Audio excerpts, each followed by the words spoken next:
প্রচণ্ড মেঘ জমেছে, প্রায় বৃষ্টি নামবে নামবে একটা ভাব। আর এখানে যে মাছ ধরতেছে মানুষ, আর এই যে এই পাশে প্রচুর মেঘ আকাশে, আর এই পাশটা একেবারে নীল। আর এই যে গ্রামের ছোট্ট মেঠোপথ দিয়ে সাইকেল চালিয়ে যাচ্ছে এলাকার ছেলেপেলেরা। দেশি একদম পিওর মাছ ওনারা পাইছে, চিরগা, কই, পুটি, বাইল্লা, ছোটো একটা আছে তো। ওই যে আরেকবার টান দিচ্ছে কিন্তু এটা উঠছে না, কিন্তু ভালোই মাছ, সুন্দর মাছ। হ্যাঁ, খাইতে কিন্তু সেই স্বাদ, আগে আঙুল দিয়ে পাওয়া যেত, পাওয়া যায় না। জাল টান দিতেছি, ছোটবেলায় প্রচুর টানছি, এখন আমাদের দিকে নাই আর। টান দেওয়া কিন্তু কঠিন আছে, কিন্তু একটা মাছও পাইলাম না, এটা হচ্ছে আমার দুর্ভাগ্য। বাতাসে জালু রাইল যেতেছে। মোটামুটি 5 কিলোমিটার দৌড়াইছি, আর এখন সুন্দর একটা পরিবেশের সৃষ্টি হয়েছে। ঠান্ডা পরিবেশ, আকাশে মেঘ, প্রচুর বাতাস, এক পাশে রোদ আবার আরেক পাশে বৃষ্টি, মনে হচ্ছে শিয়ালের বিয়ে হইতেছে। এই দেখেন, এই পাশে হচ্ছে রোদ বৃষ্টি একসাথে, আর এই পাশে হচ্ছে সুন্দর রাস্তা। আর আমি কি 1 ঘন্টায় কবে 10 কিলোমিটার দৌড়াতে পারবো বলো তো? এই 10 কিলোমিটার কি দৌড়াতে পারবো আমি?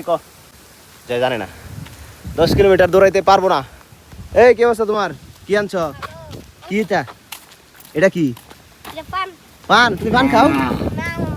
ও যাই হোক, সে তার আমার জন্য পান কিনে নিয়ে যেতেছে। আর এই হচ্ছে অমায়িক সুন্দর পরিবেশ।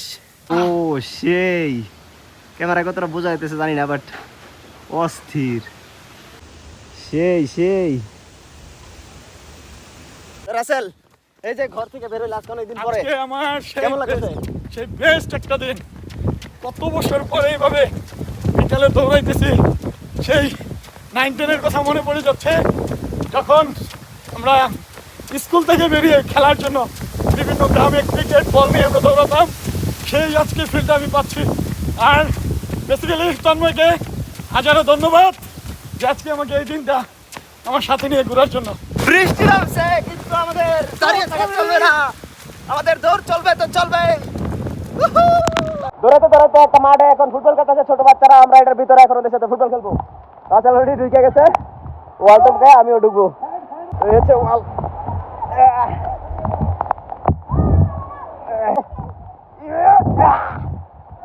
আরে হচ্ছে মাঠ। আমার দল হয়েছে যে গোলকিপার এলিসন বেকার, আর হলো যে নেইমার জুনিয়র, আর এই দিকে আছে কোনটা মেসি, এই হচ্ছে লিওনেল মেসি, আর হচ্ছে উসমান ডেম্বেলে, আর হচ্ছে গিয়া করিম বেনজেমা, আশরাফুল।